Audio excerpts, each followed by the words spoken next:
os últimos golinhos, mas... É que esse era só o café depois do almoço, né? A coffee break vai chegar É. mesmo. Bom, pessoal, esse é só um cafezinho rápido, porque depois a gente vai ter um coffee break mesmo. Por favor, todo mundo voltando nos lugares, por favor.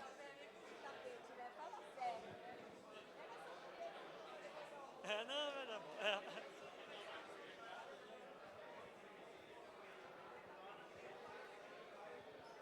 Oi, oi. Agora ficou melhor, né? Agora tá melhor, agora tá mais firme. Bom, gente, eu gostaria de solicitar a todos que pudessem voltar para as suas cadeiras, que a gente vai dar continuidade aqui no seminário. Até gostaria de ver se a mesa está pedindo ali. Ó, o café acabou, vai ter uma outra rodada daqui até o próximo painel. E então é isso mesmo. Eu vou dando continuidade aqui enquanto vocês vão sentando. E gostaria de falar agora sobre esse painel, que também é um painel que ele é muito importante não só para a região da Mantiqueira, mas também para a discussão do cicloturismo em todo o Brasil.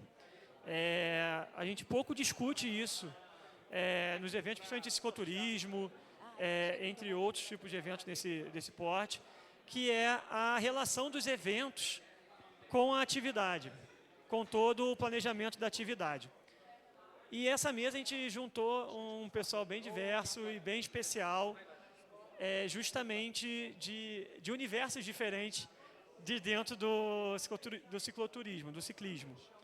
Então, eu vou só fazer uma breve apresentação, mas a importância aqui está realmente de a gente unir, né, desde eventos da interface do cicloturismo, que estejam com outros segmentos do turismo de natureza, dentro do turismo de natureza, como também eventos de ciclismo de montanha e ciclismo de estrada.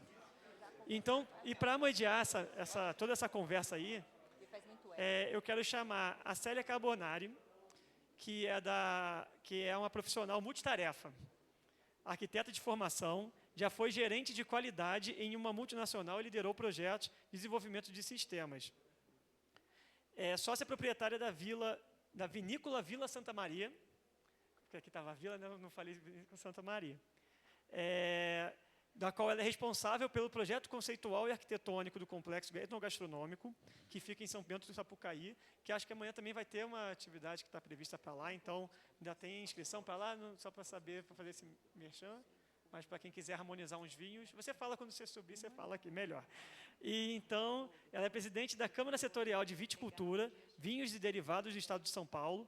Nessa função, junto com seus parceiros e colaboradores, tem trabalhado em projetos de fortalecimento do enoturismo e de integração das políticas de desenvolvimento entre o poder público e a iniciativa privada. Além de todas as atribuições, ostenta com orgulho seu papel de mãe, responsabilidade intransferível na sua agitada, mais produtiva jornada. Por favor, Célia, aplausos, por favor.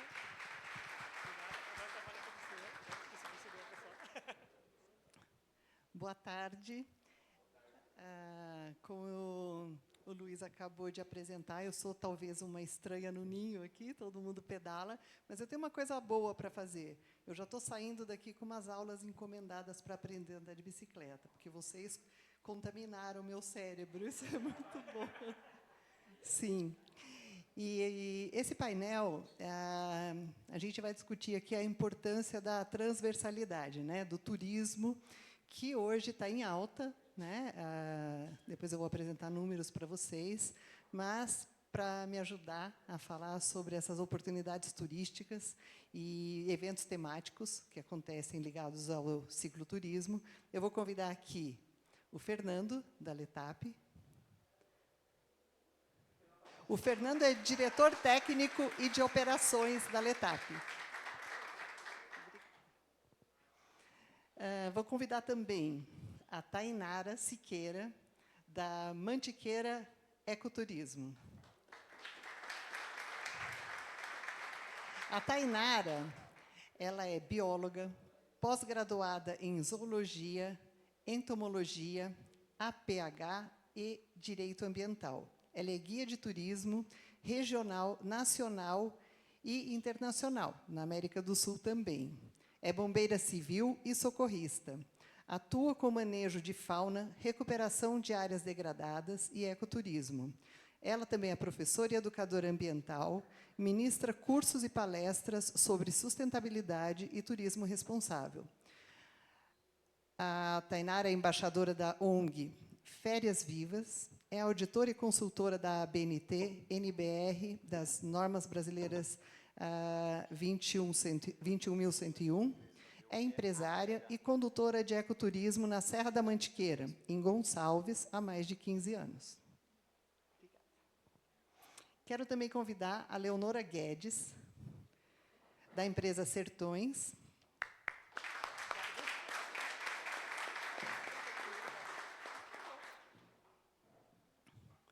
A Leonora é mestre em turismo pela UNB, especialista em capacitação e planejamento turístico pela UFG e graduada em administração e turismo. Tem mais de 20 anos de atuação na área de projetos, onde obteve experiência no gerenciamento de equipes e intensa vivência no setor público. Amplo conhecimento em promoção e apoio à comercialização de destinos turísticos. Esteve à frente de organizações de eventos no Brasil e também fora do Brasil. Coordenou a execução de projetos em diversas áreas e segmentos, como órgãos públicos e entidades privadas também. Atualmente, ela é sócia e CEO do Sertões, uma plataforma multiesportes que promove o Brasil através de provas de rally, mountain bike e kitesurf, correto? Então, muito bem-vindos e vamos começar aqui a nossa rodada de apresentações pelo Fernando. Sim. Pessoal, boa tarde. Obrigado pela apresentação e pelo convite da Mantivelo, a presença de todos. Eu acho que todos que estão aqui estão conectados por alguma coisa que eu imagino que seja o propósito, né? Acredito que todos que estão aqui, claro, querem se manter, se sustentar e buscar os seus recursos, mas todos têm um propósito, uma causa, e eu vou trazer um pouquinho de mim, da minha vida profissional, e de como os eventos, no caso, alguns que eu participei, alguns que eu pude comparecer como consultor e o que eu atuo diretamente, o Letap, tanto em dados como em impacto, né? Durante a manhã, eu via a apresentação aqui e ficava emocionado de quanta coisa está acontecendo que vão ter frutos, que estão semeando uma evolução da nossa manutenção de fauna, de flora, de movimentação turística, de pessoas que não vão precisar sair da zona rural para ir trabalhar na cidade, e assim por diante. Tá? Eu sou bacharel em esporte, trabalho como diretor técnico e operações do Letap Brasil. É um evento de ciclismo do Tour de France, que acontece no Brasil há 10 anos. Eu tive a honra de ser chamado em 2014 para compor o time que ia construir um evento francês de ciclismo de estrada no Brasil. Primeira reunião, vou contar um caso engraçado, primeira reunião, cheguei lá, o evento tem que ser em estradas 100% fechadas. O da Federação Paulista, ele não está aqui, mas alguém já fechou uma estrada aqui? Fechar uma estrada é exatamente, isso foi na primeira reunião, antes da gente pensar em 2014, antes da gente pensar como a gente ia fazer o evento no Brasil. E o fechar a estrada foi basicamente assim, fere o direito de ir e vir das pessoas, é uma lei pétrea, não vai ter o evento. Aí a gente falou, ótimo, a gente nem precisa ir para a França buscar um produto que não vai acontecer, né? Não vai ter o custo. E assim começou o tamanho do desafio. Sobre a causa e efeito, então é isso. A gente quis, na época, quebrar uma barreira que é assim, os benefícios de um evento esportivo, ele tem que ser maior do que o ônus, do que o custo da logística de algumas pessoas que vão ter o direito de ir e vir por algumas horas impactado. Mas o que o evento vai mudar na realidade daquelas pessoas para melhor, para que esse custo seja pequeno, perto do que vai trazer de coisas boas. E assim começou a história do Letap Brasil, da parte operação e técnica, tá? Não vamos falar da parte de sonho, de produto aqui no Brasil, etc. Podemos passar aí? Verdade, está aqui. Obrigado.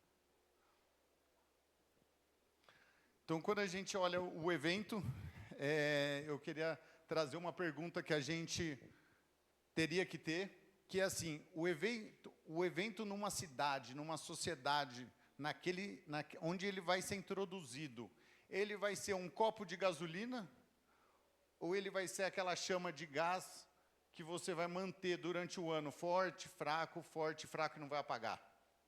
Quando a gente pensa em um evento, será que a gente está olhando para a capacidade dele impactar os 365 dias do ano, aquela comunidade da qual ele vai pedir por 3 horas para fechar a estrada?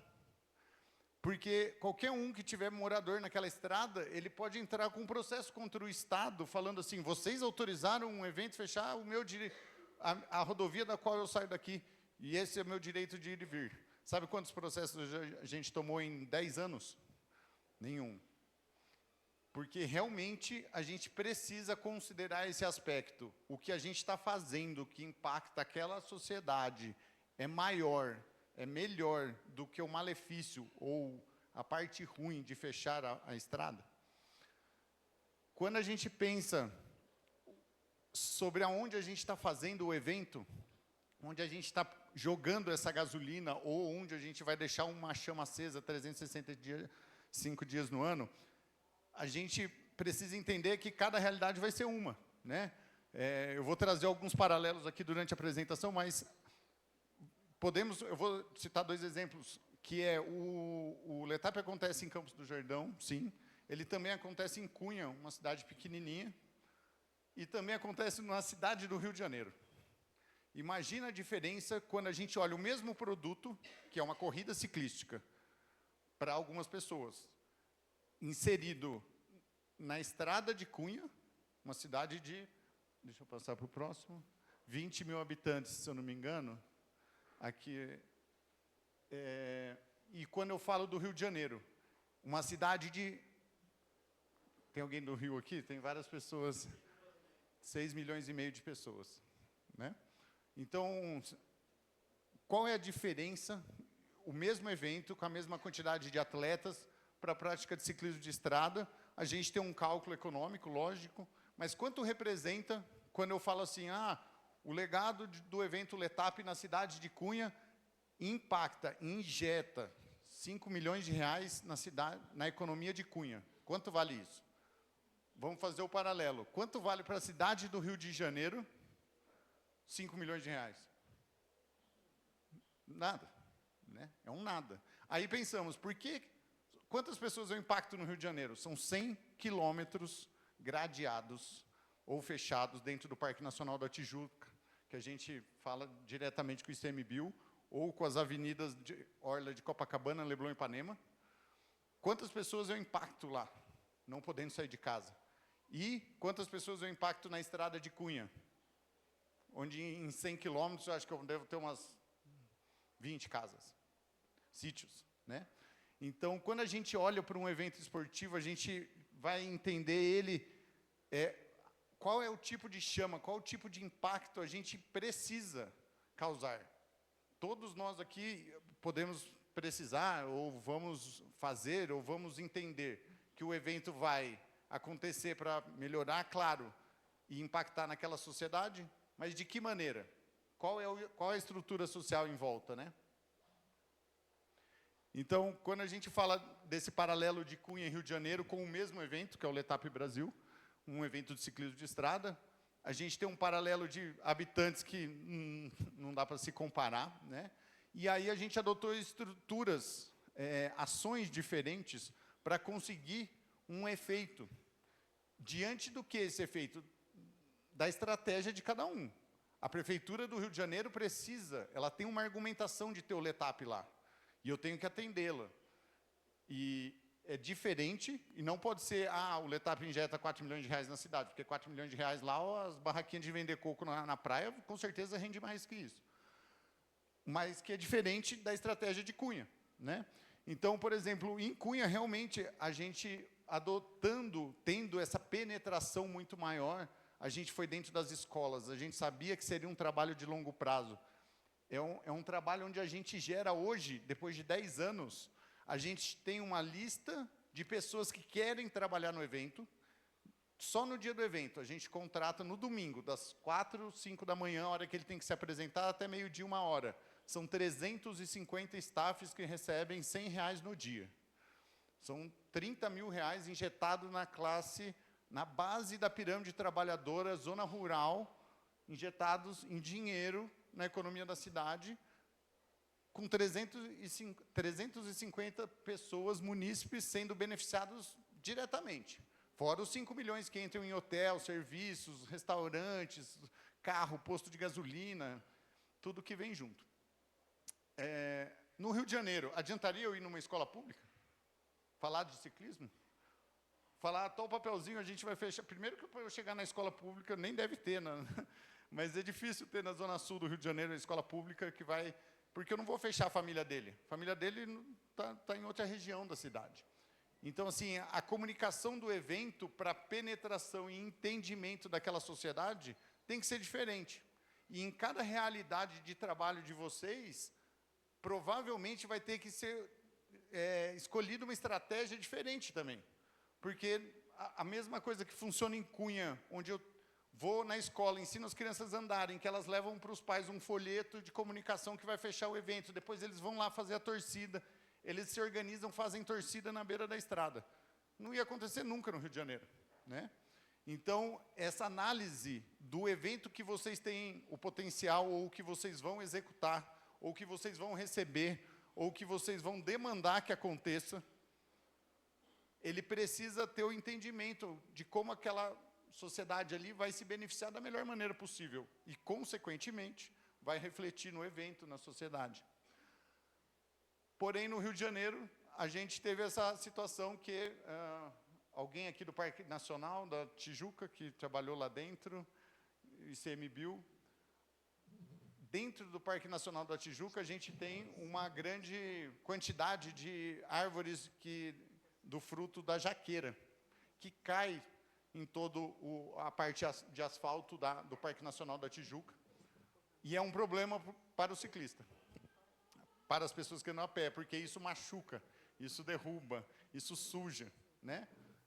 E a gente tentando compreender aquela sociedade de ciclistas no Rio de Janeiro, porque é uma prova teoricamente paulista, que chegou na cidade do Rio de Janeiro e o próprio carioca não queria fazer a prova. Eu já pedalo aí todo dia, para que eu vou pagar para fazer? E a gente foi entender isso, e ouvir, e até chegar aqui, era um problema, era uma demanda da sociedade ciclística do Rio de Janeiro.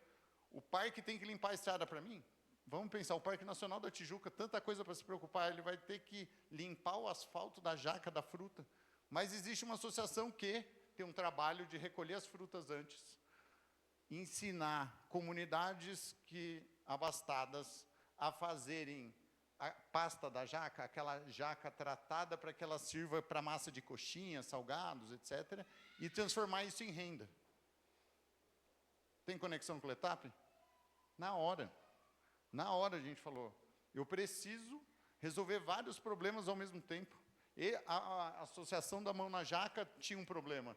O Parque Nacional da Tijuca tinha um problema. O evento Letap tinha um problema, né? No mínimo, eu ia gastar para fazer a limpeza de todo o sistema, de toda a parte de asfalto dentro do Parque Nacional da Tijuca. E aí a gente entrou com a associação. Detecção da demanda naquele segmento, qual o evento iria atuar. E a atuação em si, o planejamento, a execução junto à Associação da Mão na Jaca. APCCs, Área de Proteção ao Ciclismo Competitivo.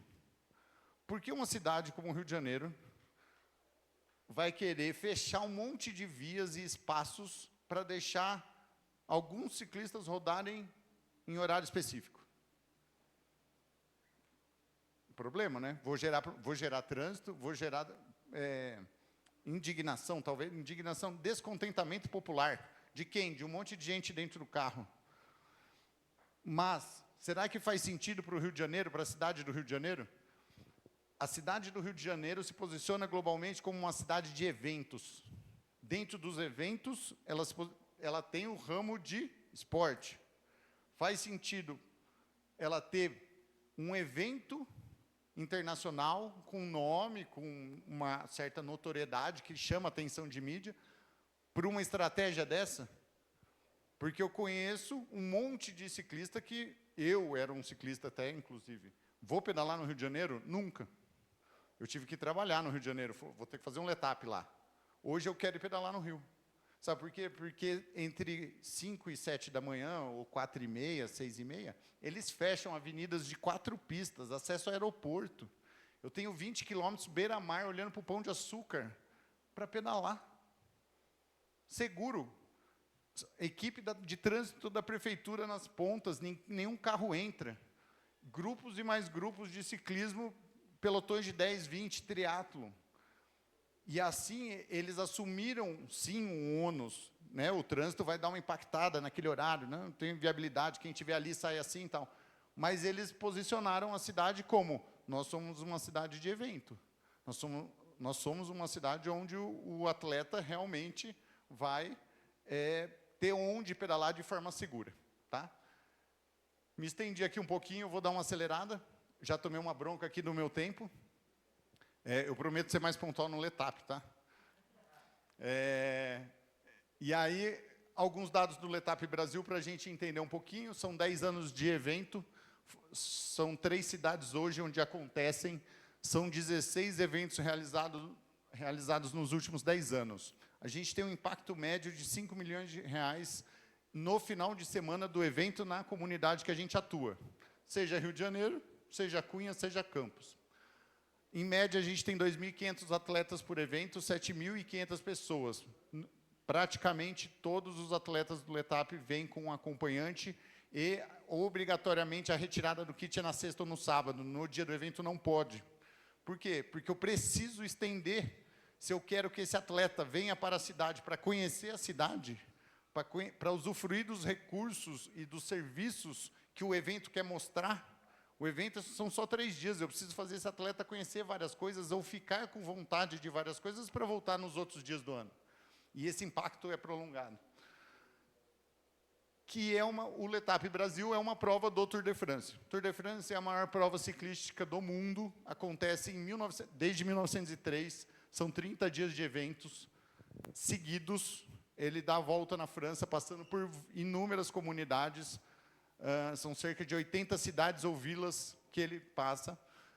Ele tem uma audiência global de 3,5 bilhões de pessoas assistindo e movimenta 500 milhões de euros. E aí eu te falo, não é um evento esportivo, ele é um evento turístico. Esses 500 milhões de euros está conectado a todo mundo que vai ver. São só 200 atletas.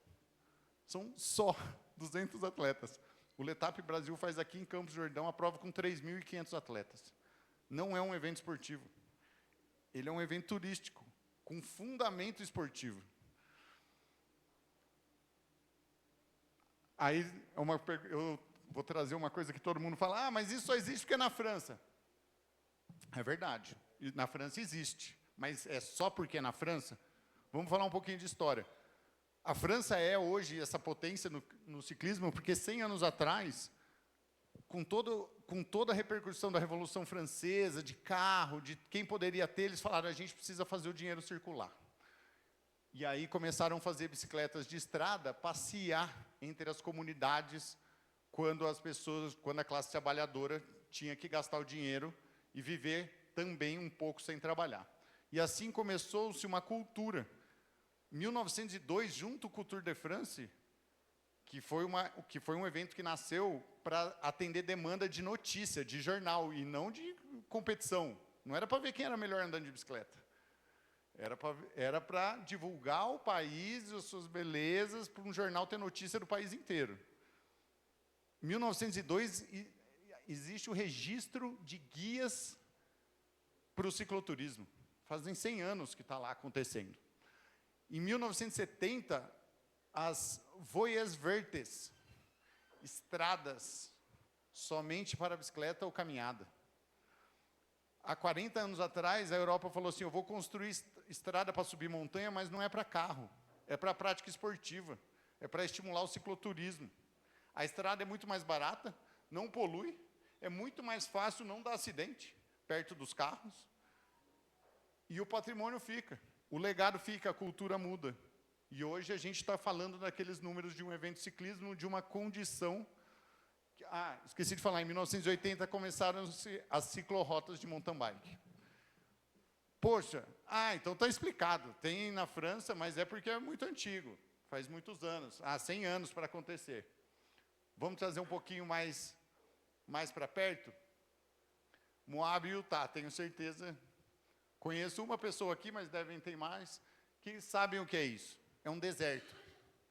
Uma cidade que durante 100 anos, 1880 a 1980, sobre subsistência de gado e plantio no árido. 1970, começa-se uma legião de pessoas a se envolver com um esporte de aventura. 10 anos depois, um evento de ciclismo mountain bike mundial leva-se para a cidade. 8 anos depois, a cidade já se posiciona como um das mecas, dos polos de ciclismo, de esporte de aventura. 2002, eleita pela Outside como um dos 10 melhores locais do mundo para a prática esportiva. 2020, 1 milhão de turistas, 100 milhões de impacto econômico com base no turismo. 2 mil empregos gerados, a cidade tem 5 mil habitantes. Se a gente pensar que o turismo de aventura começou naquela cultura que não tinha nada a ver em 1970, a gente tem 50 anos para acontecer, já é metade do tempo do Tour de France, né? E não é na Europa, porque todo mundo fala, o ciclismo na Europa é diferente. Aqui eu estou pontuando que o que tem que ser diferente são as ações. Gosto desse slide, trouxe de uma outra apresentação, que é uma cidadezinha famosa. Ela é detentora de um título que eu não gostaria de falar hoje, mas ela era uma cidade que sobrevivia de mineração. Minas e minas da cidade, aconteceu o maior desastre do mundo numa mineradora. Desabou um teto, desabou uma estrutura da mina, matou acho que 50 pessoas soterradas. Essa cidade hoje é conhecida pelo quê? Pelo mountain bike. Começou com o quê? 40 quilômetros de trilha. Quanto? Quando? Em 2011. Então, quando a gente vê todas essas ciclorotas apresentadas no Brasil hoje, que eu vejo um trabalho assim que me emociona de manhã, falando, acontece, está acontecendo e vai evoluir. A apresentação? Claro, com todo prazer. Eu passo depois para o grupo. Eu só vou interromper você, porque já me interromperam aqui. Falta, acho que 2 slides. E aí, a gente está falando de uma cidade que, em alguns anos, com 40 quilômetros de trilha, mudou a economia da cidade e se desfez de um título que era globalmente conhecido, a cidade que teve o maior acidente em mineradora. Então, assim, a gente tem um potencial que lá é por necessidade, a gente tem de sobra aqui no Brasil, que é o ecossistema, que são as montanhas, que são a natureza. A gente precisa focar e conectar as ações. E aí eu ia trazer uma fala que eu acho que tem a ver com o que o Pedro falou, né, que é um trabalho do governo federal, que a história está escrita. Os Estados Unidos, a Europa, eles já tiveram no momento da conexão de trilhas, da produção da rede de trilha deles, do desenvolvimento social, econômico, através de evento e esporte, na mesma fase que a gente está hoje. A gente não precisa inventar nada. Eles foram lá. O trabalho do governo federal já está sendo feito. E está abrindo as portas para que cada área de atuação, cada núcleo, cada célula se desenvolva. E quando se conecte, não fique uma coisa perdida. Todo mundo que está aqui está conectado por isso, né? Que é a Rede Nacional de Trilhas, que é a natureza, que é o nosso trabalho em cima da bicicleta, do esporte, da saúde. E é essa conexão, é esse propósito que eu gostaria de pontuar aqui, que nos uniu hoje aqui, e com certeza acho que vai unir o trabalho de muita gente daqui para frente. Tá bom? Obrigado. Me desculpa o tempo. Obrigada, Fernando. Eu acho que nós vamos ter aí algumas dúvidas sobre o Letap. Temos muita coisa para perguntar para o Fernando, mas vamos deixar para o final, se sobrar um tempinho, tá bom? Então, agora a gente vai ouvir a Leonora. Boa tarde a todos. Muito obrigada pelo convite. Um prazer estar aqui falando um pouquinho do Sertões Mountain Bike, da plataforma Sertões. Acho que como tudo começou e principalmente esse link, né, com o turismo. Acho que a própria minha área de formação diz muito, né? Eu não venho do esporte, eu venho do turismo, mas estou à frente de uma plataforma multiesportes. Eu não tenho uma apresentação, mas eu tenho um vídeo para passar, não sei se está no ponto aí. Eu queria passar o vídeo e aí falar um pouquinho aqui do que hoje é o Sertões Mountain Bike, de como a gente pensa e se propõe, né, quando a gente escolhe os destinos para levar as nossas competições. Não sei se o vídeo está ok.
Não sei se alguém... Quer dizer, eu sei que tem gente aqui que já participou de prova nossa, mas eu acho que também não tem como, né, eu falar do Sertões Mountain Bike sem falar um pouquinho do que é o Sertões, e acho que como tudo começou.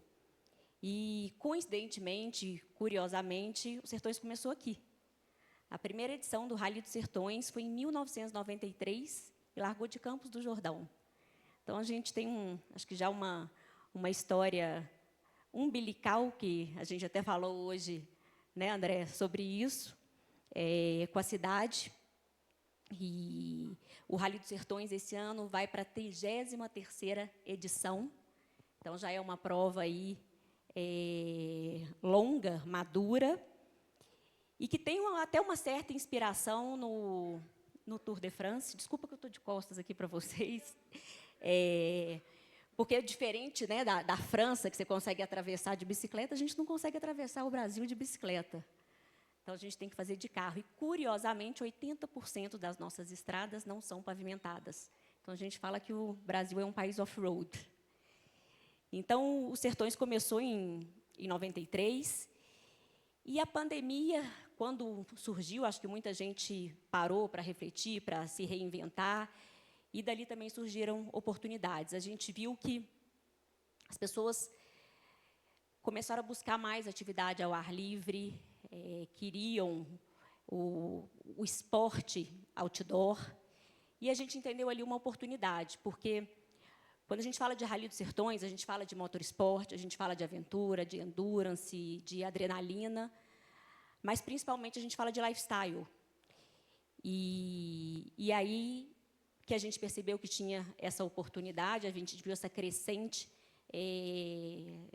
do ciclismo de uma forma geral, mas nosso DNA está mais ali na poeira, né? Então, a gente resolveu conhecer um pouquinho do mercado e fazer a primeira prova de mountain bike em Ibitipoca. Paralelamente, a gente começou também a se aventurar no mar, fazendo Sertões Kitesurf. Então, hoje a gente tem uma premissa que os Sertões é uma plataforma de promoção do Brasil, no qual o esporte é o fio condutor. E aí a gente tem um Rally dos Sertões, que promove o que a gente fala que é o nosso Brasil profundo, que é o Brasil, inclusive, que os brasileiros não conhecem. E a gente, todo ano, a gente tem ali uma missão de revelar alguns tesouros. Então, a primeira vez que o Sertões passou, por exemplo, no Jalapão, foi em 1998. E aí, nessa edição, a Mariana Becker, até então repórter da Globo, estava participando. Depois daquilo ali, teve uma repercussão, isso virou um Globo Repórter. Então, a gente, com muita humildade, a gente fala que a gente ajudou a descobrir o Jalapão. A gente já tem umas 3 ou 4 edições que a gente passou num lugar no Piauí que chama Canyons do Viana. Alguém aqui já ouviu falar do Canyons do Viana? É um lugar maravilhoso. Muita gente, acho que todo mundo que conhece o Grand Canyon, mas não conhece os Canyons do Viana. Então, eu acho que é sobre isso que é quando a gente fala da dimensão de turismo que tem a plataforma Sertões. E quando a gente fala do kite, a gente fala sobre a meca do kitesurf do mundo. Hoje, ali, quando você pega do Rio Grande do Norte até o Maranhão, a gente tem o melhor, acho que, cenário, o melhor conjunto para se fazer kitesurf do mundo. Quando você pensa em janela de vento, em temperatura de água, não tem tubarão, tem hospitalidade, tem gastronomia, e o Sertões Kitesurf está para promover essa costa. E quando a gente fala de mountain bike, do Sertões Mountain Bike, a gente está falando também ligado aos parques. A gente está aqui também falando, por exemplo, do Parque Estadual de Ibitipoca, que são locais que hoje a moto já não é bem-vinda, né? O motorsport já não é bem-vindo, mas a bike é bem-vinda. Então, a gente tem essa dimensão de turismo dentro da plataforma, e a gente fica, né, eu particularmente, mas a gente fica muito feliz, porque eu escuto muito. Poxa, se não fosse os Sertões, eu não conheceria Ibitipoca. Se não fosse os Sertões, eu não conheceria Pirenópolis. Obviamente, quando a gente fala de Campos do Jordão, é um destino consolidado que, né, quem não conhece já ouviu falar. Isso é óbvio. Mas tem muita gente que une o útil ao agradável para poder vir, né, sonha em pedalar aqui, porque sabe acho que já de toda essa vocação, e quando tem uma prova, entende aí essa oportunidade.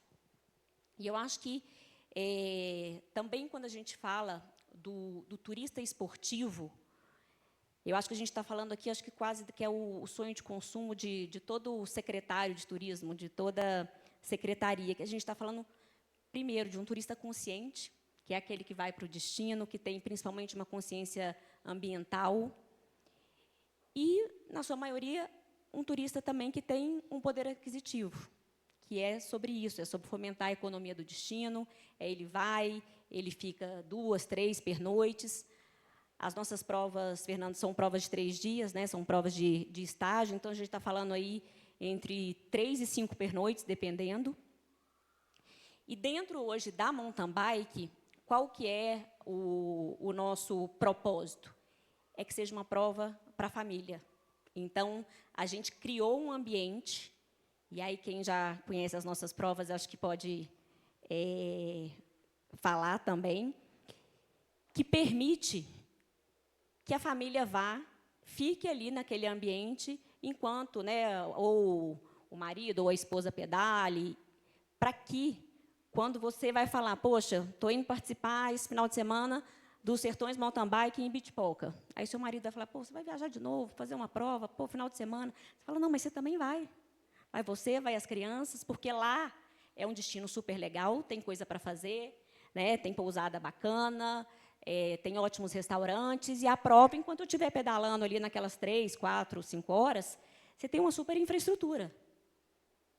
Tem pista para criança pedalar, então, a gente tem investido muito nisso, porque todo mundo aqui, né, que a gente que trabalha aqui com ciclismo, a gente sabe que isso é uma questão na hora que eles vão se inscrever, e a gente sabe o quanto isso é importante para o destino, porque quem abre as portas das cidades para a gente são as secretarias de turismo.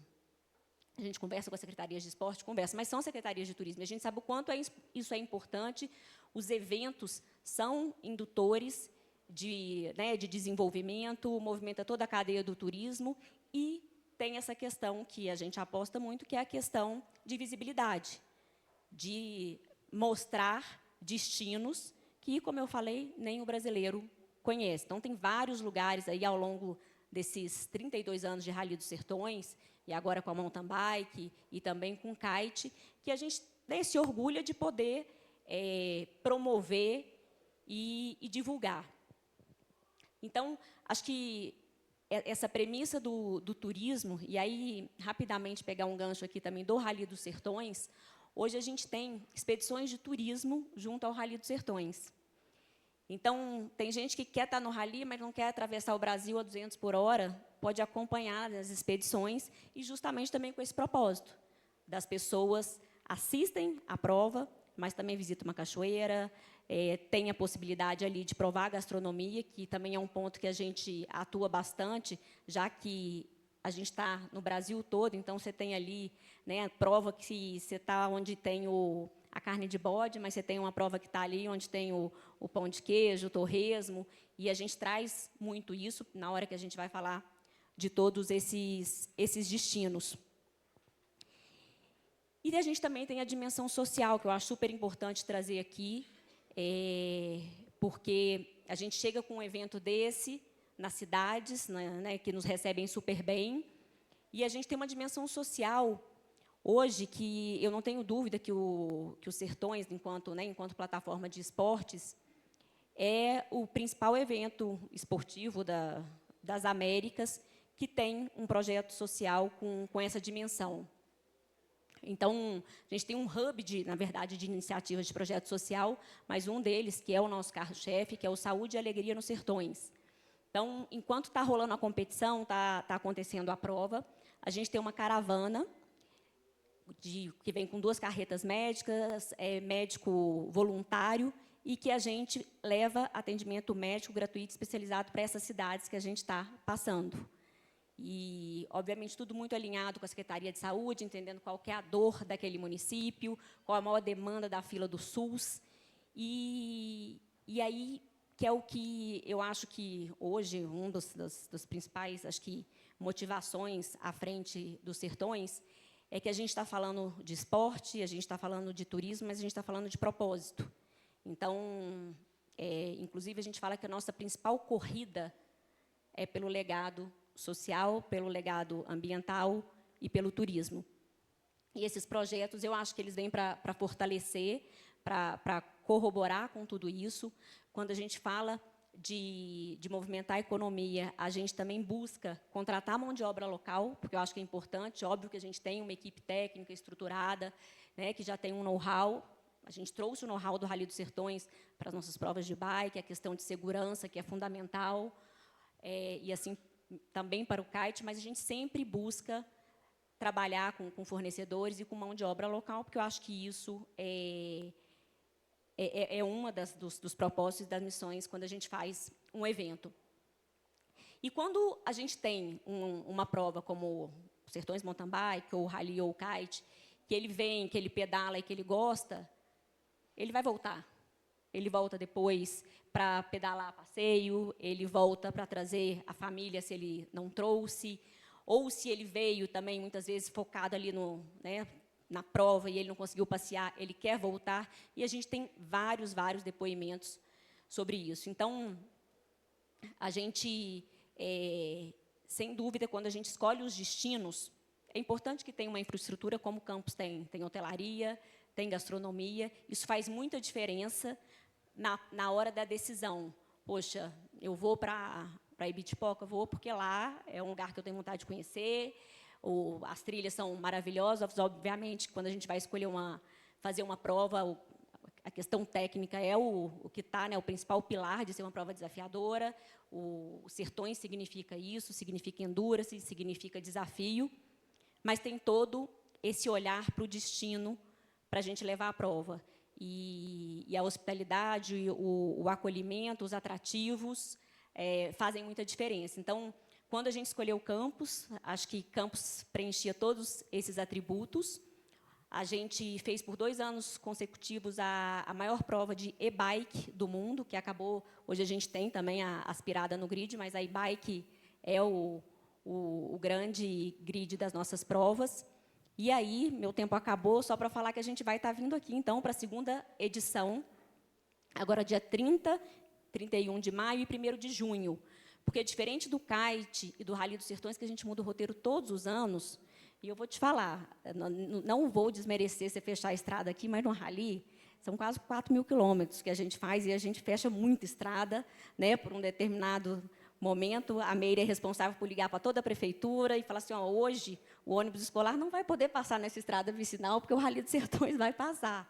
Então, é muito desafiador, mas, então, diferente do Rally, que a gente muda o roteiro todo ano, e do kite, a bike, a gente finca território, a gente quer estar no calendário de eventos. Então, a gente está vindo para a 2ª edição aqui em Campos, muito feliz, e eu espero que tenha vida longa a nossa prova aqui, o Sertões Mountain Bike Mantiqueira. Muito obrigada. Que impressionante, números impressionantes e uma história grandiosa. Também a gente vai guardar as perguntinhas para depois. Então, você poderia apresentar para a gente, Tainara, que eu acho que tem também coisas lindas aí para a gente conhecer. Oi, pessoal. Bom, eu sou a ovelha negra aqui no palco, porque eu não trabalho com o cicloturismo e, eu vou ser sincera, eu não gosto de cicloturismo. E vocês vão entender o porquê que eu estou falando isso. Porque a imagem que eu, Tainara, tenho como cicloturista é isso que a gente viu no vídeo. Aventura, cansaço, eu vou morrer para subir, eu vou morrer para descer, eu vou cair no meio da descida. É isso, é aventura.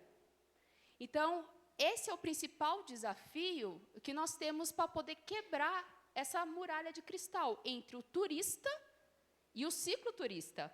Porque, olhando como acontece hoje no Brasil, o cicloturismo ele é praticado por esportistas e não turistas. Então, para ter um movimento, para a galera ir lá para o Rally dos Sertões, tem que ter uma pessoa que seja intrinsecamente esportista, para ir e levar a família. Como que a gente quebra esse paradigma? Por que lá na França a gente tem uma determinada forma, lá nos Estados Unidos tem determinada forma? O que o Brasil tem diferente? A gente simplesmente tem a maior biodiversidade do mundo. E por que a gente não usa isso para poder quebrar esses paradigmas? Trazer para o cicloturismo aquela pessoa que, como eu, é bundona e tem medo de descer a ladeira de bicicleta.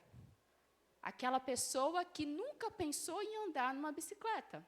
Então, eu estou tentando trazer mais essa provocação.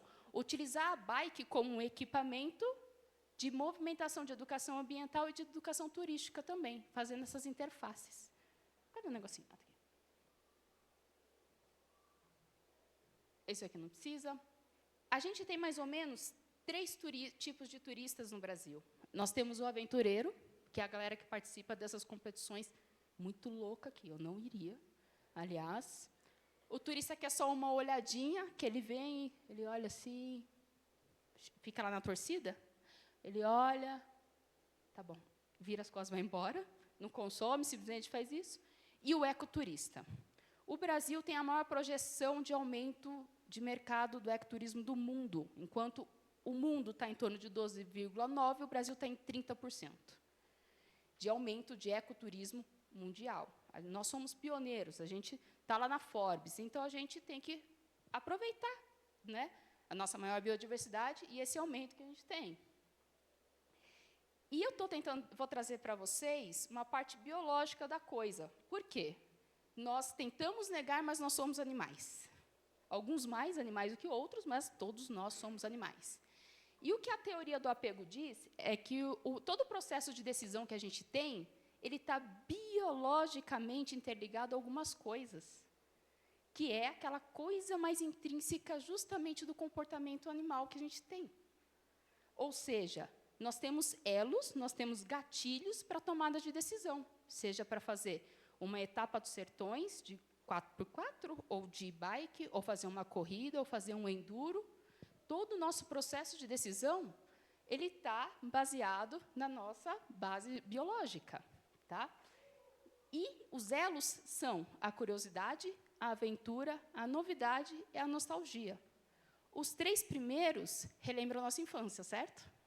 E o outro é quando a gente já não consegue fazer os 3 primeiros, a gente lembra daquilo que a gente fazia antes. Então, quando a gente é criança, a gente tem muita curiosidade, a gente quer ver como que é andar de bike, e a gente quer ver como que é andar de bike sem rodinha.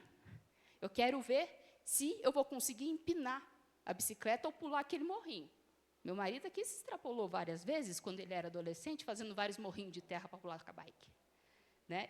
A minha maior cicatriz no corpo é justamente de passeio de bike da minha adolescência. Talvez aí esteja o elo, né? Enfim. A novidade, ver uma bike nova, aquele computadorzinho da Katai, né? A gente falava Katai, né? Cat Eye. E quando a gente está mais velho, que os nossos ossos não colam com tanta facilidade, a gente fica na parte da nostalgia. Mas, quando eu era criança, eu fazia isso. Então, é justamente na nostalgia que a gente tem que pegar a galera para fazer com que eles tragam todos os 3 primeiros para os seus filhos. É ali que a gente vai pegar. Esses são os elos da teoria do apego. Por quê? A teoria do apego, ela fala que esse processo de decisão, ele está intrínseco, ele está muito forte justamente naquilo que a gente vê como uma zona de conforto. A teoria diz que a gente tem o conforto no conhecido. Então, eu, Tainara, hoje, de jeito nenhum vou pegar uma bicicleta e vou sair andando em Gonçalves. Não vou, não vou. Vou a pé, mas de bike eu não vou. Porque eu vou cansar, eu vou ter que me empurrar, vou ter que empurrar a bicicleta, eu não vou. Não quero mais. Mas, se aparecer uma criançada com um pouquinho mais de espírito aventureiro, vai. Então, é justamente aí que a gente tem que se apegar. Fazer esses elos de ligação entre aquele que é o esportista e aquele que nem sabe que poderia fazer aquilo. Nem sabe que poderia curtir um passeio de bicicleta. E depois de adulta, os passeios de bicicleta que eu fiz foi sofrência para mim. Hoje eu não quero mais. Por quê? Não pegou, não tive aquele elo de ligação. Esses elos de ligação são justamente os símbolos da nossa vivência. Ali a Tainarinha, de bike rosa, super delicada, como eu sou hoje, né? Meu tio e meu irmão. Esse é o meu elo, esse é o meu gatilho. Eu vou lembrar de quando andava de bicicleta. Afinal de contas, a nossa primeira forma de locomoção é andar por nossos próprios meios. A nossa segunda forma de locomoção é a bicicleta. Não é moto, não é carro, é a bike, é a bicicleta. Então, a bicicleta, ela nada mais é do que, além de um equipamento, ela é um símbolo da sua vivência. Então, a gente vai lembrar quando a gente saía, ia lá no mercadinho de bicicleta, quando saía para andar naquela rua que não era asfaltada, parava no pé de amora para ficar comendo amora. É isso que a gente tem que se apegar. E é aí que você vai quebrar essa muralha. E isso traz experiência para as pessoas. ela utilizou a bike, mas o foco não foi a bike. O foco não foi a ladeira, o foco não foi a subida, o foco não foi a paisagem. O foco foi a experiência. Fiz um passeio de bike e eu aprendi isso, eu me senti assim, assim, assado. É experiência, ela vai sair renovada. Ela pode virar um esportista? Claro, nada impede que ela vire um esportista, que comece a fazer essas provas loucas que essa galera aqui organiza. Mas ela também, se ela não for, ela pode colocar os mais novos para fazer também. Então, é justamente aí que a gente vai pegar eles. Porque sair da minha casa para sofrer, eu não vou. Acredite, eu sou 90% do público. Então, vamos brincar de andar de bicicleta? Vamos começar por aí? E a gente tem uma biodiversidade maravilhosa. Simplesmente o Brasil é o país que tem a maior biodiversidade do mundo. Vou usar. Isso não tem na França, isso não tem nos Estados Unidos. Imagina um passeio de bike no meio da Mata Atlântica. Passeio de bike, não prova de bike. Vou devagarzinho, vamos até o lugar para a gente observar determinada ave, vamos até o lugar para a gente poder ir naquela cachoeira, vamos passear à noite para fazer observação do céu. De bike é mais legal. Por quê? Porque você assusta menos os bichos, faz menos barulho, é mais sustentável. Por que não? Por que não aliar isso? Só que, da mesma forma que aquele cara que faz isso de uma forma mais esportista, será que ele já tentou andar de bike dessa forma mais calminha? Será que ele já se abriu? Então, daí você usa o quê? A bike como elo de ligação. Certo? Então, nada mais é a gente saber direcionar como a gente está vendendo e como a gente quer atender determinado público. Então, a gente vai partir do princípio daquilo que é conhecido. Então, aqui o exemplo que eu coloquei para vocês é que o start é no Sabiá Laranjeira, que acorda a galera de São Paulo às 3 horas da manhã. Mas, na roça, ele não acorda a galera às 3 horas da manhã, porque ele não canta às 3 horas da manhã. Mas por quê? Vamos fazer um passeio, vamos de bike, eu mostro para você, eu te conto. A gente vai ver a perereca que a pessoa fica ouvindo durante a noite inteira, cantando. Quem mora perto de área alagada sabe disso. Né? A perereca martela fica tem, a noite inteira lá. E por quê? E de bike você consegue chegar mais perto, porque é mais silencioso. Até a hora que você consegue sair do óbvio.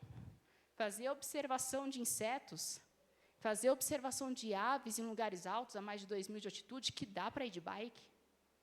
Ou fazer observação de outros animais que todo mundo morre de medo. Tem muitos e muitos locais no Brasil que não dá para você chegar de carro. Não pode chegar de moto, mas de bike você chega. E os bichos, para eles, tá beleza. O tanto de vídeo que eu vejo de bichos que ficam interessados com o passar da bike, porque é um negócio que se movimenta relativamente rápido e não faz barulho, até o bicho fica encantado. E por que eu não posso utilizar isso como fomento para a atividade do ecoturismo? A gente pode e a gente deve. Né? A gente tem aí, como eu falei, uma gama de opções. Então, a gente parte do princípio daquilo que é numa nossa zona de conforto para até a hora que a gente sai do óbvio. Porque, acredite, a gente não vai conseguir quebrar essa muralha de cristal entre esses públicos ofertando da forma que a gente oferta. Eu não vou conseguir trazer o esportista para ele vir ver passarinho quieto. Você senta, fica quieta aí, vamos ver o passarinho. Ele não vai fazer isso. E eu não vou conseguir falar para a pessoa, vamos fazer uma trilha um pouquinho mais pesada de bike, sendo que ela não anda nem na ergométrica. Não dá. Então, a forma que a gente está vendendo esses dois produtos, o ecoturismo e o cicloturismo mais aventureiro, eles nunca vão se conversar se a gente não pegar o meio termo. Então, a gente precisa fazer isso. Eita, foi demais. Caramba. Aí.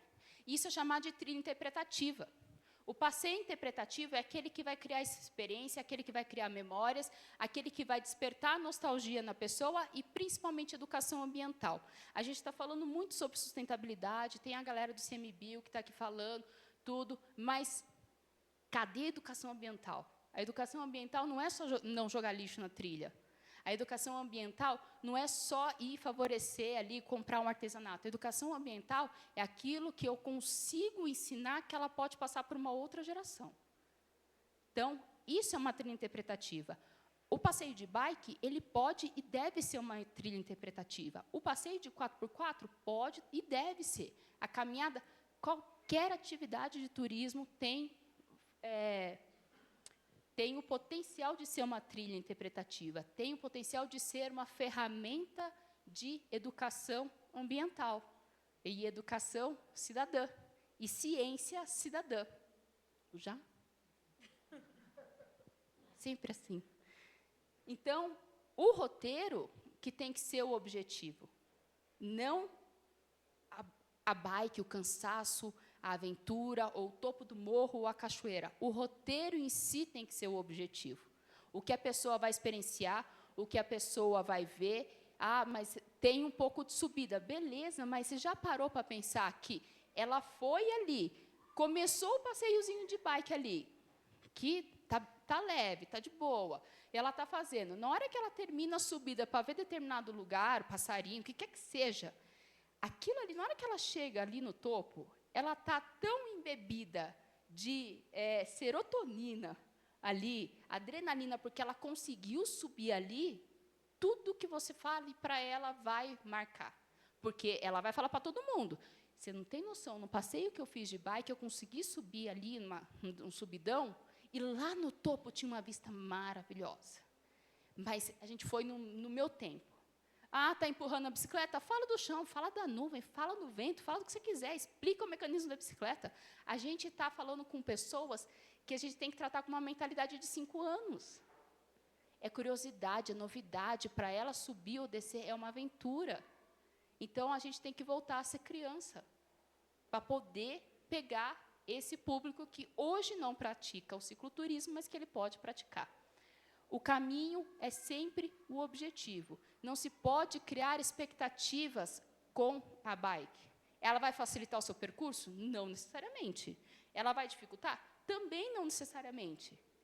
Ah, vai ver tal coisa? Não, é um passeio, é leve. O tanto de gente aqui, eu tenho certeza que muita gente aqui olha aqueles passeios que o pessoal faz na Holanda, né? Holanda não quer ver, aqueles passeios de bike. Holanda. Mas por que andar lá, do lado do córrego é legal e aqui não? Lá é um passeio, não é aventura. A não ser que você caia no negócio, né? No córrego ali. Não é aventura, é um passeio. A pessoa está passeando, ela está contemplando a arquitetura. Por isso que isso daí pega essa galera que não andaria com as bicicletas aqui no meio do mato. Aqui na terra, aqui no asfalto, no rio, onde quer que seja. Então, a gente não pode criar essas expectativas. A gente tem muita particularidade aqui, e a gente tem que utilizar isso como ponto forte. E acabou já, né? Aí, ó, tá vendo? Cadê o Luiz? Prometi cumprir, cara. Mas é isso, gente. E, assim, eu sempre pego mais para essa área biológica, porque é da minha área, enfim, né? Mas eu trabalho muito com turismo. E se alguém quiser bater um papo, conversar um pouquinho mais, está aqui os meus contatos. Se alguém for postar alguma coisa, marca nós ali que ajuda, tá? E o e-mail e o telefone, estou aí à disposição. E obrigada pelo espaço, pelo apoio, espero vê-los em breve.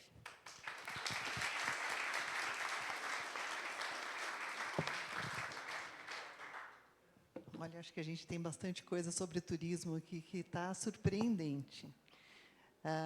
Pegando um pouco o gancho do que a Tainara acabou de falar, eu vou falar para vocês, acho que a minha apresentaçãozinha já deve entrar ali, e eu vou falar para vocês sobre o mundo do vinho, que é o meu mundo. Eu deixei não que bicicleta não seja maravilhoso, mas a gente sempre deixa o melhor para o final, vocês concordam? Mas eu, atualmente, sou presidente da Câmara Setorial de Uva e Vinho do Estado de São Paulo, e esse cargo é ligado à Secretaria da Agricultura do Estado. E a gente começou a fazer um projeto transversal. O que é a transversalidade? Ele não está ligado apenas à Secretaria da Agricultura. Porque o que a gente descobriu? Né? As letras aí estão muito pequenininhas, não dá para ler, mas eu vou, basicamente, tentar explicar para vocês o diagnóstico principal. Antes de mais nada, queria dizer para vocês que, hoje, 17 estados do Brasil são produtores de vinho, é a maioria dos estados, né? E São Paulo, eu tenho dados de São Paulo, portanto, eu vou me focar apenas em São Paulo, mas o que eu estou falando aqui, vocês podem replicar para outros estados também. São Paulo, hoje, tem o maior produtor de turistas do Brasil. A gente precisa incentivar o consumo do turismo interno. Se você pegar em números absolutos, né, o ecoturismo cresceu 30% no mundo todo, mas, em números absolutos, o turismo cresceu 10%. O PIB do Estado de São Paulo tem 10% de consumo turístico. Então, é muito significativo. Em números absolutos, também, cresceu 11% em 2023 e 2024. Ou seja, enquanto outros mercados estão sofrendo bastante com algum retrocesso, o mercado do turismo é um mercado crescente. O enoturismo ela é uma prioridade para o desenvolvimento turístico nas regiões onde ele está. Por quê? Ele também promove o desenvolvimento econômico. Aqui, a gente colocou as cidades no estado de São Paulo que têm vinícolas. Me perdoem que eu usei uma apresentação que eu já tinha, então, as letras estão muito pequenas, vocês não vão conseguir ver. Mas onde tem o azul escuro mais forte são municípios que têm mais de 25 vinícolas no município, e aí ele vai ficando mais clarinho até cidades que têm uma vinícola por município. Hoje, dentro do estado de São Paulo, são cerca de 251 vinícolas em funcionamento e 60 em implantação.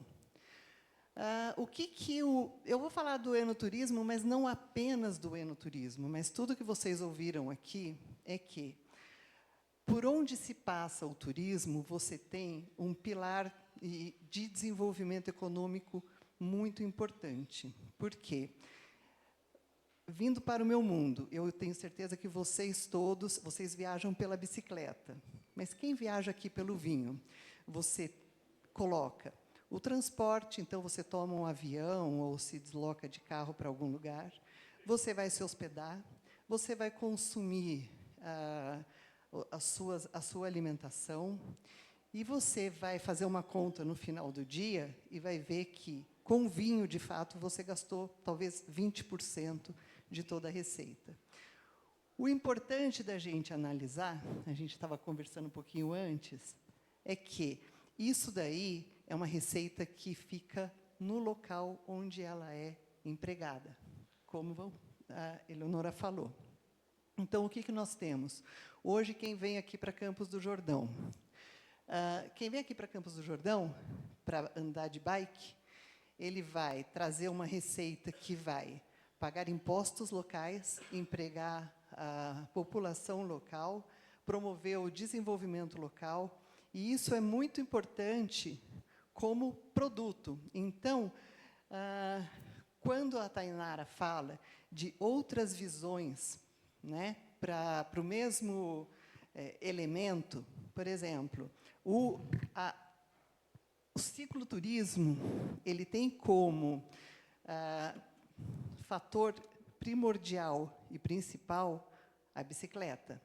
Mas o turismo só existe porque tem uma série de outros elementos que proporcionam que haja turismo. Você não consegue fazer o turismo se você não tiver hospedagem, alimentação e transporte e outros serviços envolvidos. Então, quando você fala dessa gama de produtos, e eu acho que aqui nós temos assim muitas empresas, agentes turísticos, guias, a gente tem que falar numa coisa que chama produtificação. A gente tem que transformar o que a gente tem num produto e colocar esse produto na prateleira. Porque, no final, o que nós precisamos, e todas as empresas precisam, é de comercializar os seus produtos, ter visibilidade, né, e trazer receita. E, para que isso aconteça, é importante essa organização e esse pensamento. No mundo do vinho, a gente diz assim, todos vocês já ouviram, tem cidades aqui no estado de São Paulo que são conhecidas por fazer o vinho de garrafão, por fazer o vinho de mesa, que é um vinho mais simples. E tem outras tantas que são mais conhecidas por fazer vinhos finos. Ninguém começa tomando um vinho. Se você abrir uma garrafa de um vinho, nunca tomou vinho na vida, abrir uma garrafa de vinho de R$800, eu garanto que você vai jogar fora e vai falar, isso é impossível tomar. Porque é muito forte, porque é muito complexo. Você vai começar a tomar um vinhozinho mais amigável, mais fácil, um vinho fino, um vinho de mesa, quer dizer, um vinho menos complexo. Dizem que é um caminho sem volta. Você vai indo, vai indo, vai indo, vai indo, até que você chega lá no de R$800. E eu, ouvindo a Tainara contando a história dela, eu também acho que a bike é a mesma coisa. Você tem que produtificar para aquele público que gosta do vinho de mesa, e sempre vai gostar do vinho de mesa.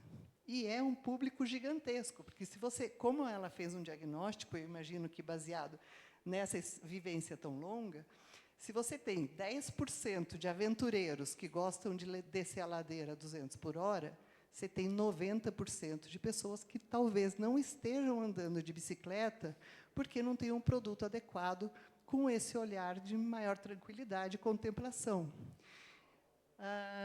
No fim, olha, gente, eu fiz ali uma apresentação, eu nem estou seguindo minha apresentação.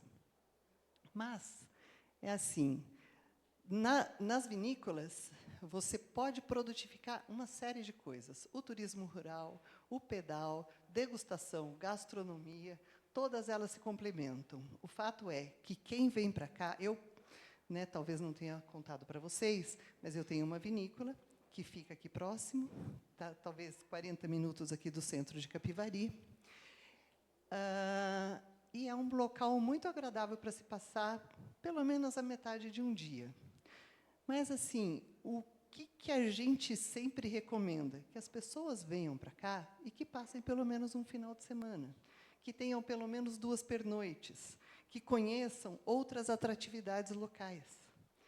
Então, o diagnóstico do turismo diz que, quanto mais a gente trabalha o turismo de experiência, mais receita a gente traz para o local, mais desenvolvimento a gente agrega para a cidade. E tem uma outra questão que a gente tem trabalhado muito, que é super importante, e isso ocorre muito nas cidades, e a gente tem que mudar a mentalidade, principalmente dos jovens. Às vezes, quando você vai conversar com um jovem, tratar com uma pessoa que ainda não esteja envolvido no turismo, ela fala assim, não, mas ser guia turístico, como se ser guia turístico fosse algo menos importante na cadeia toda. Dentro da nossa vinícola, a gente tem um restaurante. Então, eu vou contar para vocês, quem é que conversa com o cliente? É o garçom. Quem vende o produto? É o garçom. Quando eu tenho lá um produto que está meio parado ali na prateleira, eu falo, é isso aqui que nós vamos vender essa semana. Então, assim, você vai oferecer o suco de maracujá, porque você vai falar, a gente está na estação do maracujá, nós temos o melhor maracujá do mundo, queria te colocar o maracujá aqui na mesa. Ou seja, essa produtificação, quem faz é o agente turístico, é o garçom. É o primeiro contato que, depois que vocês atendem os seus clientes, que vocês vendem os seus pacotes, e ele chega no destino, ele vai precisar do guia. Então, assim, tem que haver um trabalho de base, essa é a minha opinião, para que a gente profissionalize toda a cadeia. Cada um é um dentinho dessa engrenagem, todos são muito importantes. E, assim, a gente cresce se a gente crescer junto e contar com todos esses passos. Então, é importante que se criem mecanismos e projetos que estimulem o setor privado para investir em todo o setor turístico, porque uma das coisas que a gente, às vezes, faz confusão é o setor público, ele apoia bons projetos, mas quem tem o produto na mão é o setor privado. Então, assim, a gente pode levar lá o projeto de uma boa trilha, a gente pode levar algumas boas ideias, a gente pode levar uma série de coisas. Mas quem tem a detenção e o produto para oferecer, para comercializar e para levar para o cliente, é o setor privado. E, assim, em vários setores acontece muito isso. Eu estou conhecendo vocês hoje, vejo que vocês são muito unidos, é um pessoal muito bacana, mas vejo que, em outros setores, pelo menos, né, quando há muita divisão, a gente evolui pouco. E eu vejo que a união de vocês faz com que essa evolução e esse avanço seja cada vez maior. Porque, assim, quando, né, uma entidade, outra, tal, às vezes busca tal um protagonismo, assim, que ocorre em outras cadeias, às vezes a gente enxerga pouco avanço. E eu fiquei muito feliz de ver que o pessoal da Bike aí é um pessoal que trabalha engajado e unido em todos os propósitos. Aqui eu falo um pouco de estratégia e valorização, né? E aqui eu trouxe, porque eu também não posso ficar me estendendo muito, senão eu até agora fui a única que não levei bronca, então eu vou assim, encerrar para não levar bronca. Não, mas eu fui alertada que eu tenho 2 minutos, mas em 2 minutos vocês vão poder ver que já existem muitas iniciativas onde você pode usufruir de a experiência cicloturística dentro de uma vinícola. Essa, por exemplo, é um desafio, tenho certeza, um pouco mais aventureiro, e nós temos tantas outras vinícolas onde você faz os passeios e conhece os vinhedos através de bicicleta. Então, eu queria agradecer vocês pela paciência e agradecer os outros palestrantes aqui e nos colocar à disposição se alguém tiver alguma dúvida.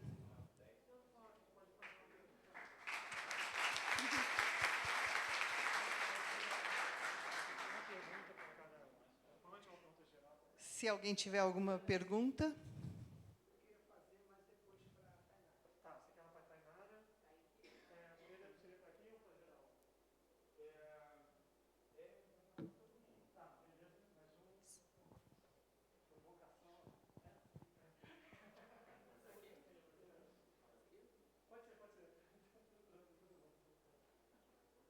Obrigado, queria dar parabéns a todos os palestrantes.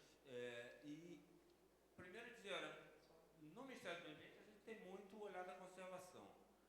Não é por outra razão que a política de trilha está no Ministério do Meio Ambiente e não no Ministério do Turismo somente. E nisso a gente tem muito claro o seguinte, o principal chama-se recreação. Se você tem uma boa estrutura de recreação, essa estrutura será usada pelo turista. Mas o teu principal usuário, isso está muito claro, é quem mora a menos de 1 hora do seu ativo. Então, quando você faz uma estrutura sobretudo pensando na recreação.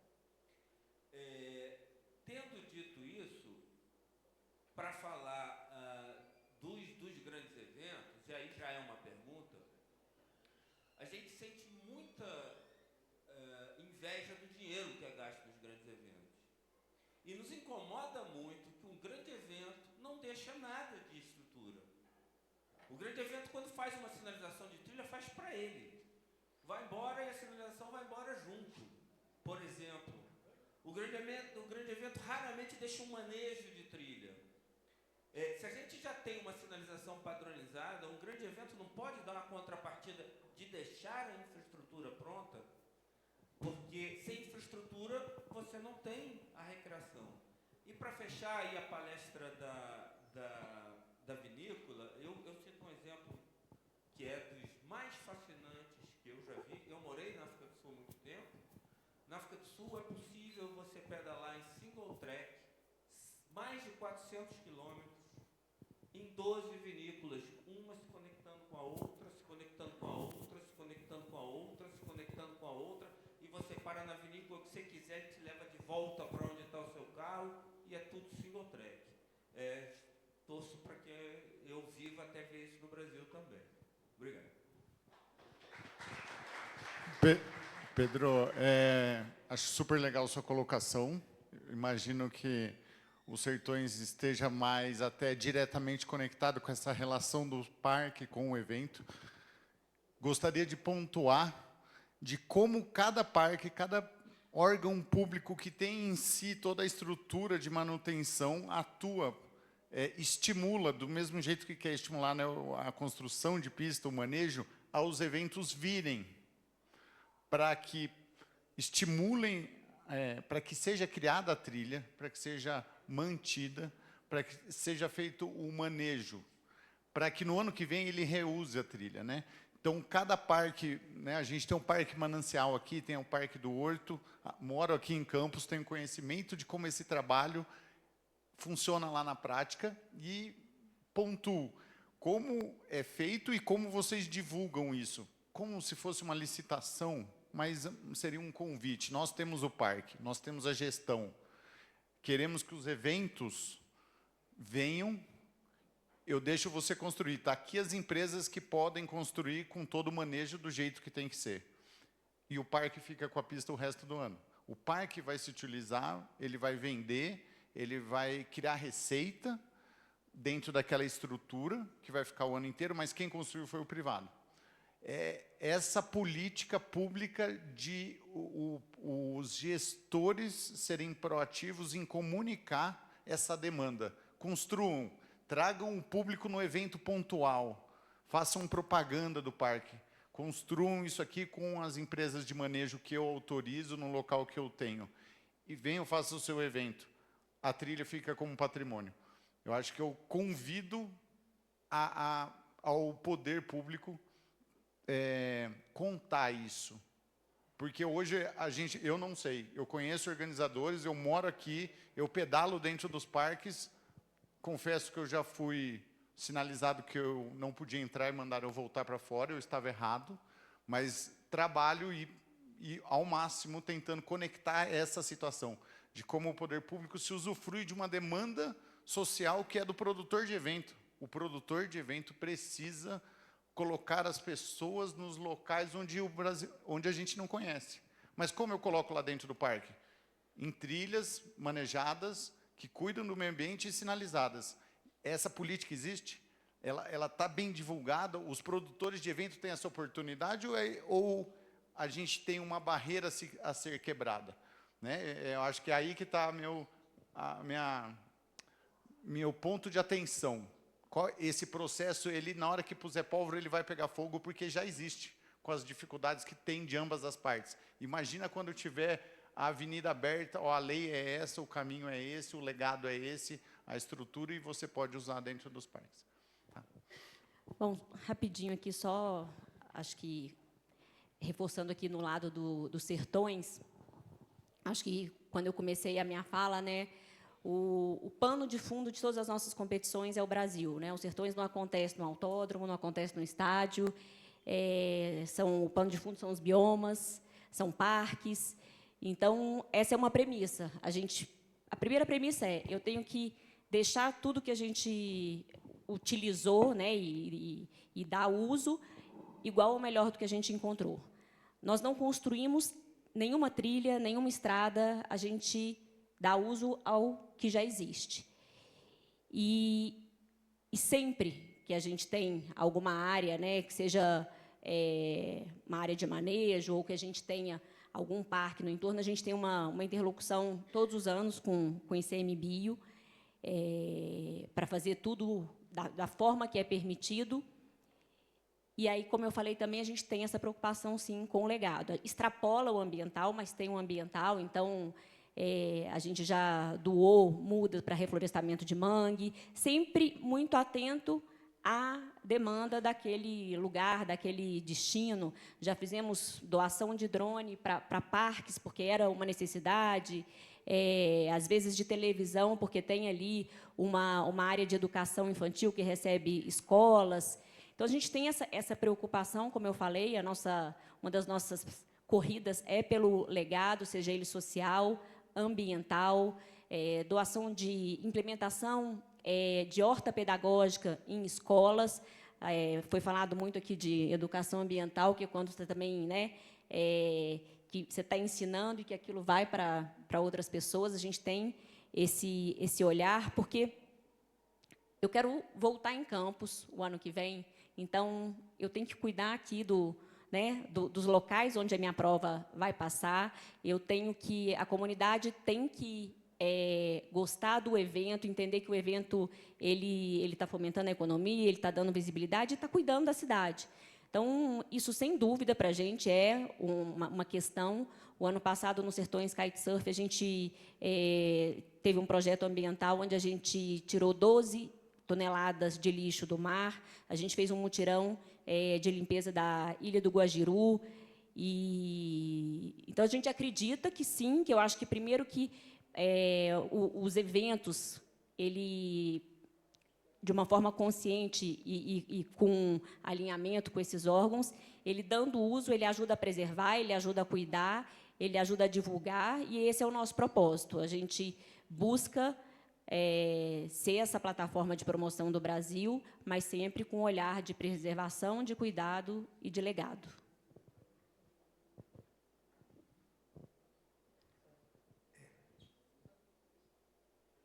Primeiro, parabenizar a Dainá, porque é a primeira vez que eu vejo uma explanação assim, nesse sentido, né? E você conseguiu mostrar, inclusive para nós que estamos participando, essa diferença do turista e do cicloativista. Nós chamamos de cicloativista, não de esportista.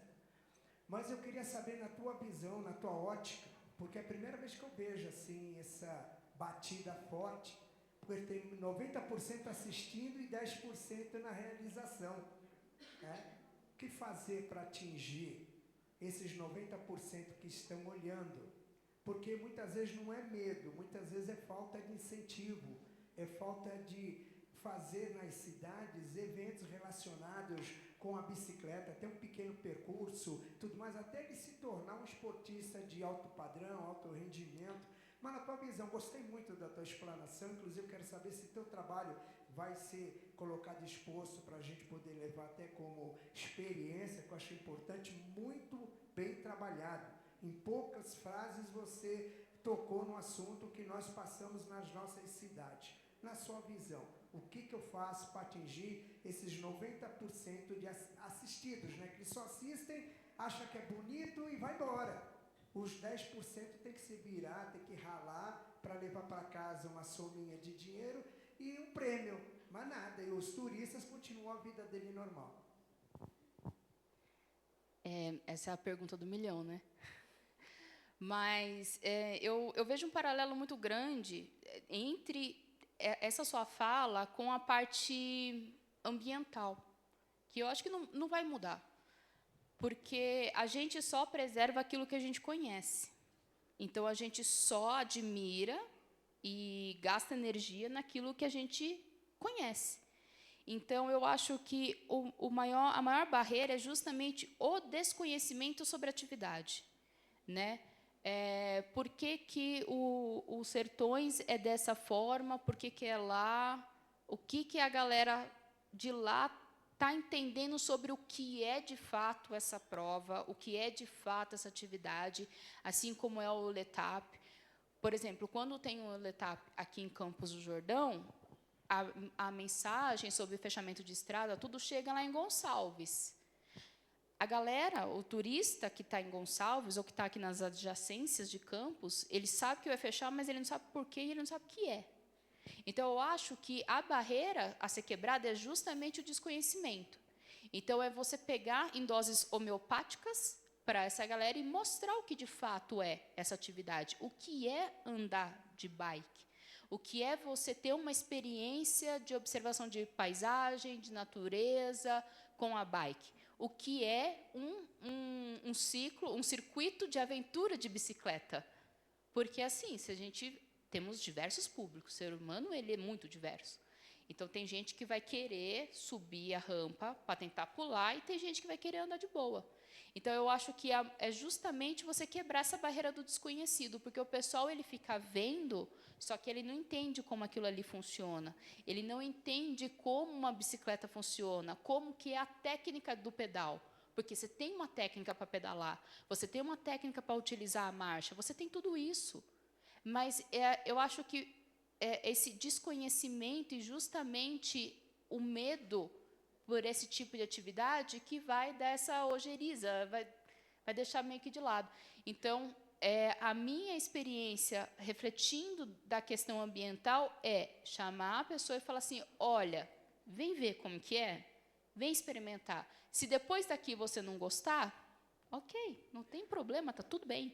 Mas vem ver, porque eu sei que você tem medo, eu sei que você não gosta, mas por quê? Sendo que você nunca passou por isso. Você só está vendo as pessoas passando, mas você mesmo não passou. Então, eu acho que é trazer para essas pessoas a oportunidade de testar e de apreciar aquilo. Ninguém cuida daquilo que não conhece, ninguém preserva aquilo que não conhece e ninguém admira aquilo que não sabe como funciona, né? Então, assim como pessoas têm medo de cobra porque não entendem o comportamento da cobra, eu tenho medo do cicloturismo porque eu não sei como que vai ser, entende? Então, eu acredito que é justamente essa coisa de dar novas experiências e oportunidade, principalmente para aquele que não tem dinheiro para pagar e participar, porque ele não vai querer, eu vou pagar para ver como que é, e se eu não gostar? Esse dinheiro para mim vai fazer falta, né? Então, eu acho que essa que é a base e o caminho, na minha humilde opinião, para poder quebrar essa barreira.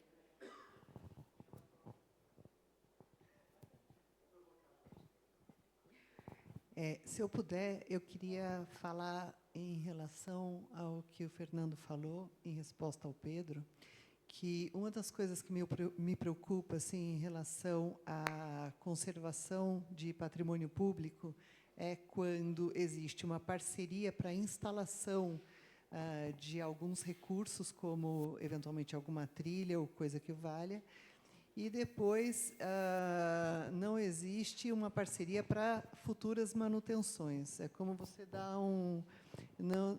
não sei em que dimensão, né? Mas como você dá um elefante branco, mas depois ninguém cuida do elefante branco. Então, eu gostei muito, lógico que essa não é minha área, não entendo, mas, né, tendo os depoimentos de vocês aí como base do que eu estou dizendo, essa forma do manejo que os Sertões faz, que é conservar o que já existe, melhorar o que já existe, e, eventualmente, quando se cria uma coisa nova, tem que se pensar no recurso aplicado para a manutenção daquilo. Então, assim, como setor público, é uma coisa que me preocupa bastante. Eu acho que é uma discussão que vale a pena a gente estabelecer, porque, às vezes, a gente encontra empresas tão entusiasmadas que vêm aqui e tal, pavimenta, faz isso, aquilo outro, e dá de presente para um município, às vezes, um pouco já sufocado com as suas finanças, e depois de 5 anos você volta lá e você não tem mais aquele patrimônio conservado. Então, acho que todas essas provas, talvez, poderiam, em algum momento, se preocupar com fazer um fundo para que haja conservação disso. Bom, eu queria pedir uma salva de palmas primeiro.